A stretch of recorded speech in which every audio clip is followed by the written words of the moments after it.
All right. Hey, everyone. This is Rudy. It's August the 18th, the year 2017. Hey, I was on the phone with Sean Steller today. He mentions this guy named Bill White. And if you look him up on the BOP, is at Marion, Illinois, which is CMU prison, right? So he's probably been silenced for some reason. I don't know nothing about him. If I go to the Southern Poverty Law Center, they call him a virulent racist. They say he wants to kill blacks and this and that. And, you know, the fact that the Southern Poverty Law Center says a lot of bad things about the man doesn't impress me one little bit. You know, if you, let me say this.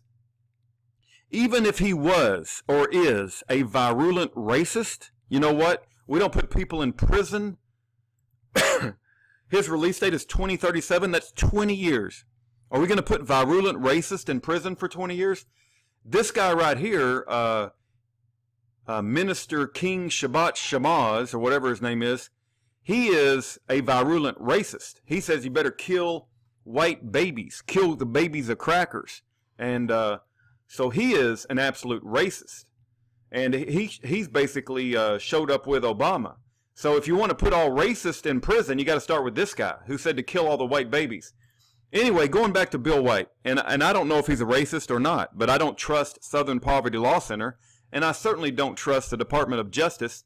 The Department of Justice website has an article they put out on him too. If you look at this link, it was put out in 2013, and it says white supremacist William White sentenced to 42 months in prison for soliciting violence against Hale jury foreman. If you listen to this YouTube video, he said all he did was criticize the juror. He didn't threaten the juror. So I don't know what's true, what's not true. I just found out his name today. Supposedly he ran this website, which is called overthrow.com. But when I go to this website and I click on like publications, like what can I read about this guy or what does he have to say? It's full of errors. You just get nothing but errors. It's like there's nothing. You click on something, it doesn't come up. Sean told me he was an author and had written several books, but I can't find any books that he wrote. This error right here is unknown, fatal error, unknown, cannot use output buffering and output buffering display handlers. That's what you get on if you click on anything on this website, overthrow.com. So I don't know. Stormfront too also talked about him. They said bad things about him. I think Stormfront is some white nationalist, white pride group. I don't know that much about him, to be honest with you. Anyway, if the DOJ is against you, and if the Southern Poverty Law Center is against you, and if you've been sentenced to Marion prison for 20 plus years, then, you know, I just think I should probably learn a little bit about the guy before I make a decision. I would love to read his books. Do you guys know how I can get a hold of his books? He also had a lot to say about this thing called Jena 6. And I think that was where there was some racial tension in a town, and there was some nooses hung in trees, and there was a confrontation between high school students. I don't know all the details. I'm going to have to go back and refresh my memory. But I'll put this link, and it's called the Jena 6 Part 1 of 3. And it's, anyway, my question is, can you guys help me do some research on Bill White?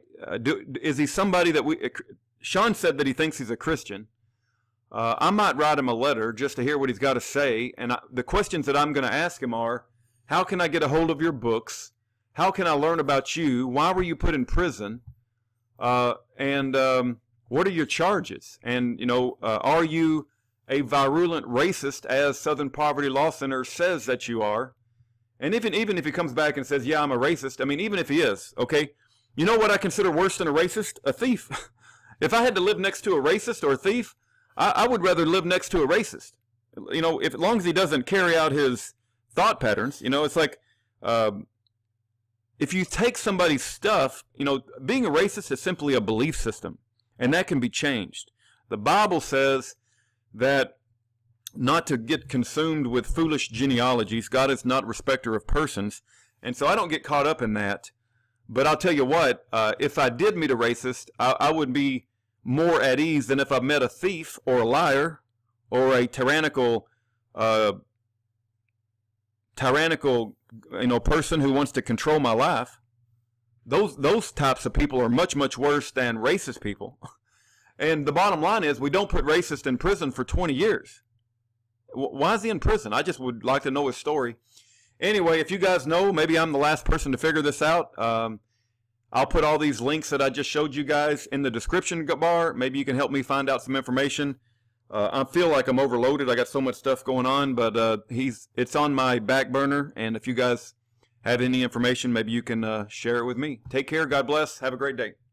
The last line of peaceful defense between a tyrannical government and the defendant is jury nullification. Educate yourself about jury nullification at fija.org.